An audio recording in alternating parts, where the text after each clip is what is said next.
আপনারা দেখেন, অনেকে ভাবতে পারেন হয়তোবা এটা কোনো সেকেন্ড হ্যান্ড বাইকের মেলা চলতেছে এখানে, বাট না, এটা কিন্তু নৌকার উপরে বাইক পারাপার করা হচ্ছে।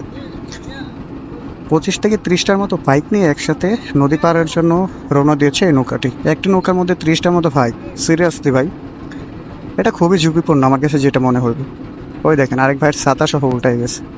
কেন আমার কাছে ঝুঁকিপূর্ণ মনে হইলো সেটা আপনারা স্ক্রিন উপর লক্ষ্য করলেই বুঝতে পারবেন। দেখেন, স্ক্রিন উপর নৌকাটা কিন্তু অতটাও বড় না। এইখানে 40টা বাইক নিলে আর কোনো স্পেস থাকতেছে না। হ্যাঁ, সো আলটিমেটলি এইখানে 40টা কিংবা তার চাইতে বেশি বাইক, তার সাথে কিছু মানুষ, সেটা আসলে একটু ঝুঁকিপূর্ণ হয়ে যাচ্ছে। এত বড় একটা নদী, এখানে কিন্তু একটা দুর্ঘটনা ঘটে গেলে আর কিছুই করা থাকবে না কারো। সুতরাং এখানে ওনাদের একটু সতর্ক হওয়া উচিত। 10টা বাইক কম নিলে আহামরি লস হয়ে যাবে না কারো। পরবর্তীতে আইসা আবার 10টা বাইক নিয়ে যাক। যেখানে 40টা নেওয়ার কথা সেখানে 30টা নেই, যেখানে 30টা নেওয়ার কথা সেখানে 25টা কিংবা 20টা নিতে পারে। এখন অনেকেই হয়তো ভাবতে পারেন জায়গাটা কোথায়। জায়গাটা হচ্ছে সুনামগঞ্জের জাদুঘাটা নদী, আর এটা তাহিরপুরে অবস্থিত।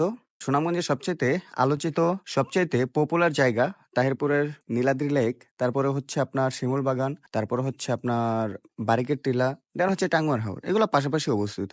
আপনারা এই সকল জায়গায় ভ্রমণ করতে চাইলে অবশ্যই এই জাদুকাটা নদী আপনাদেরকে পার হয়ে যেতে হবে। আমি এখানে যারা নৌকাতে, এইখানে এই নৌকা পারাপারের দায়িত্বে যারা রয়েছেন, আমি অফ ক্যামেরাতে তাদের সাথে কথা বলেছি অ্যান্ড তাদের সাথে এই জিনিসটা নিয়ে একটু ডিসকাস করার চেষ্টা করেছি। তারা বুঝতে পেরেছে, যথেষ্ট বোঝানোর ট্রাই করেছেন, তারা সহজেই বুঝে গেছে। কিন্তু তাদের দাবি ছিল তারা যথেষ্ট পরিমাণে লোড নেওয়ার ক্যাপাসিটি যতটুকু আছে ততটুকুই নিচ্ছে। ওনাদের নাকি আরো লোড নেওয়ার ক্ষমতা রয়েছে, নৌকা আরো ক্যাপাসিটি রয়েছে। তো আমি বললাম, দেখেন ভাইয়া, রিস্ক তো নেওয়ার দরকার নেই, 5টা কম নেন, আহামরি লস হয়ে যাচ্ছে না। হয়তো টাকাটা ইনকাম কম হবে, অথবা আপনার একটু সময় নিয়ে ইনকামটা হবে। সো উনি বললো যে ঠিক আছে, নেক্সট থেকে এটা ট্রাই করবে, চেষ্টা করবে এরকমটা। সো যাক, মোটামুটি বুঝতে পারছে, এটাই আলহামদুলিল্লাহ।